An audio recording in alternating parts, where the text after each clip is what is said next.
On May 21, 1968, a United States nuclear submarine carrying 99 souls sent a routine radio message from the Atlantic Ocean.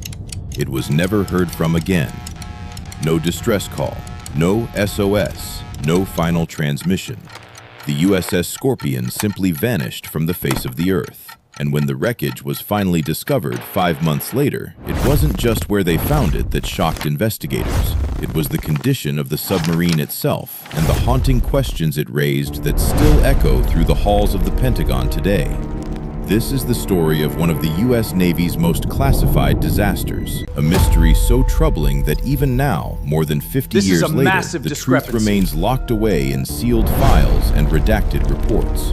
The USS Scorpion was no ordinary vessel. She was a skipjack-class nuclear-powered attack submarine, one of the fastest and most advanced underwater predators in the American fleet. Commissioned in 1960, she carried a crew of 12 officers and 87 enlisted men. These weren't rookies, they were trained specialists, men who knew every pipe, every valve, every bolt of their steel tomb. Commander Francis Slattery, the boat's skipper, was a respected veteran with years of submarine experience.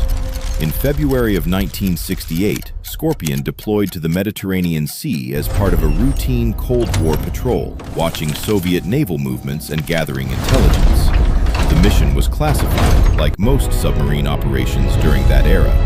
The world was balanced on a razor's edge. America and the Soviet Union circled each other like sharks, and submarines were the silent hunters prowling beneath the waves, invisible and lethal. By late May, Scorpion was heading home. The crew had been at sea for months. They were tired. They were ready to see their families waiting at the pier in Norfolk, Virginia. On May 21st, while crossing the Atlantic, Scorpion transmitted her position to Naval Station Rota in Spain. Everything was normal. Course steady, speed nominal, all systems green. That message placed the submarine roughly 250 miles west of the Azores Islands. Her estimated arrival in Norfolk was set for May 27th. Families had already started preparing welcome home banners. Wives picked out dresses. Children counted down the days. May 27th came and went. Scorpion didn't arrive. Pressure valve G7 At first, also stable. there was no System panic. C purification holding Submarines steady flow sometimes rates. ran silent. Communication delays happened. But as hours turned into days, a cold dread began to settle over Norfolk Naval Base. On May 28th, the Navy declared Scorpion missing. Within hours, one of the most extensive search and rescue operations in naval history was underway. Ships, aircraft, and submarines scoured thousands of square miles of ocean. They searched the route Scorpion should have taken. They searched alternate routes. They searched everywhere. But the Atlantic Ocean is vast and deep, and it guards its secrets jealously. Weeks passed, then months. Hope faded into grief, and grief hardened into grim determination. The families of the 99 men deserved answers. The Navy needed answers. But the ocean remained silent.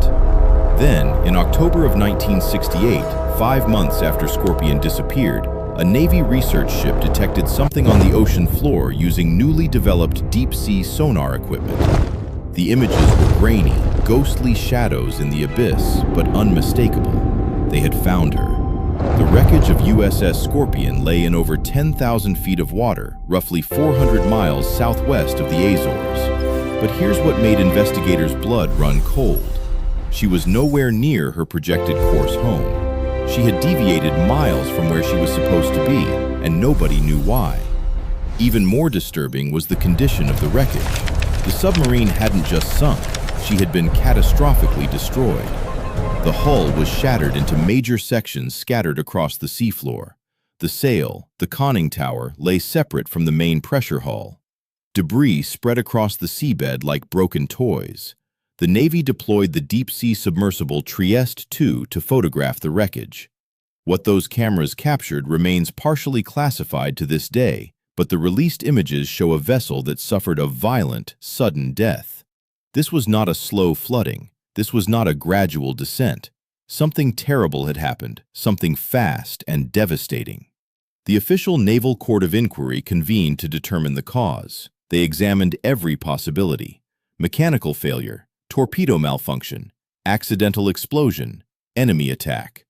The inquiry lasted months, reviewing thousands of pages of maintenance records, interviewing submarine experts, and analyzing acoustic data from underwater listening stations that had been monitoring the Atlantic.